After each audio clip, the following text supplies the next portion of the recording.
So, yes, tell us a little bit about BMW World. Obviously, it's more than a sales event. What's the thinking?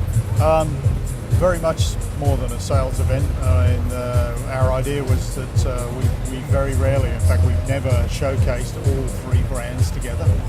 I think sometimes BMW Motorrad in particular is forgotten. A lot of people don't even realise that we make motorcycles. And we have such a fantastic range of products at the moment. We wanted to showcase that in some way and try and break away from the crowd. And we know that everyone that visits Munich and visits the BMW Welt is always blown away by that as a brand showcase. There's nowhere else in the world you can go and see all of the products in one place and kind of breathe in the DNA of the company. It's very special being right next to the headquarters of the four-cylinder building, of course. And obviously we can't replicate that here, but I wanted to basically bring the BMW Welt to Malaysia. So, interesting point you made about putting all the three brands under one roof. I think there's a difference between what we're doing here in terms of a brand experience and a retail experience. I think in a retail experience,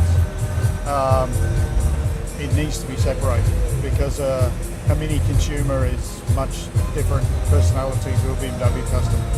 And therefore, I think during the retail process it needs to be separated, which is why from a dealership point of view we're always still trying to separate the brands. And you'll see going forward that we will always have a unique way of expressing the brands to keep that separation.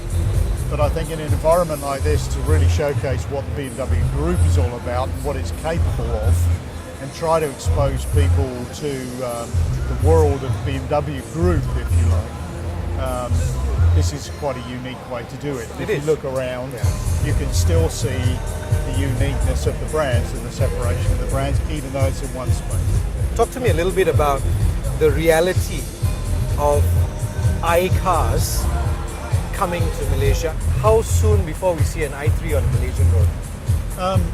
I'd say it's not unrealistic that we bring i3 to Malaysia, but there is a but. There's some infrastructure issues that we have to deal with in the country, and we've been having a lot of discussions with the government and different agencies related to the government about what it means to move towards EVs, what it really means. And if you look at those countries around the world where there has been a really good penetration of EVs, there are two things going on in those countries. One is the infrastructure. The government is investing in infrastructure. Yes. And B, the government is giving people a reason to want to move towards an EV. In other words, they're serious about going green. Exactly. So, I don't want to try to portray the impression that everything is about the government. It's not. Industry needs to work with the government as well. But in a market, especially like Malaysia, where we have the cheapest petrol in the world, customers really need a reason to buy an EV. Well, I think, let's be realistic. None of what we see today in terms of EV cars, in terms of lower pollutants, would have come about if Europe didn't sit around one day and say, guys, we're going to get down to 120 grams by this day, or do what California did, because people are always going to go for the cheaper option, regardless of what it does to the environment. And businesses need to be pushed there. It means that the government has to drive that policy. Yeah, I mean, I think the National Automotive Policy as it exists at the moment. We have one? We have one. Is a step in the right direction. It's encouraging EEVs, not EEVs, and it's encouraging local industrialisation and local production. And our strategy is clearly to try and endorse that. We want to bring more CKD models to the market. I'll just stop you there because I was just suddenly thinking about in terms of models in Malaysia. In 10 years, you've gone from 2,000 to nearly 10,000 cars. 10,000 cars 10 years ago was Australia, right, in the BMW World. Yep. What's the story there? And how far can it go for Malaysia? I think within ASEAN, there's possibility to have regulations which allow greater growth within Southeast Asia. And if I look at Malaysia as a whole, I think as the government realised that more liberalisation is needed in terms of policy to encourage manufacturers like ourselves to invest, the possibility for growth is quite big. I mean, I think there's a growing middle class. Affluence is growing in Malaysia. So would you ever see a Rayong here, an actual BMW owned plant in Malaysia? It's possible. It's not out of the question. It's definitely possible. But of course, the way, and that's why I mentioned ASEAN, the way the individual countries in ASEAN focus on legislation at the moment, it drives, Thailand for Thailand, Malaysia for Malaysia, Indonesia for Indonesia. So if there's one thing you could have, if there's one thing you'd like to see different in the Malaysian automotive scene, what would it be? Oh, that's difficult. Yeah, but it's a long list. Trust more me, than one. it's a really long list, but one fundamental change. I think from the government perspective, I think the policies they have right now are the right ones. They're heading in the right direction, but they need to move faster. Yeah, let's just talk about design for a while.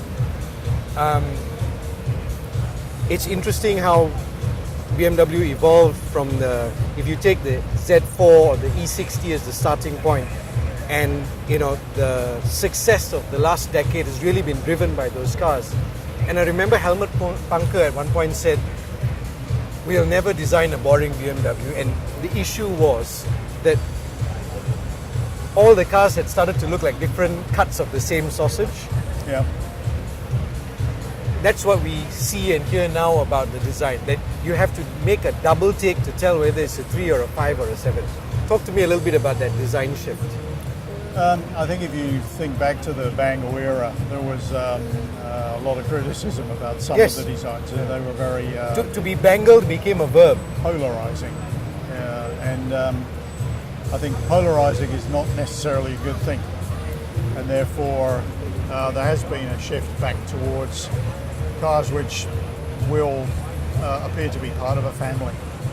And I think you can go too far in terms of this distinctiveness between the models. Agreed. And I think if you look at a 3 Series, 5 Series, 7 Series, you will see a family resemblance, but actually the cars are quite different.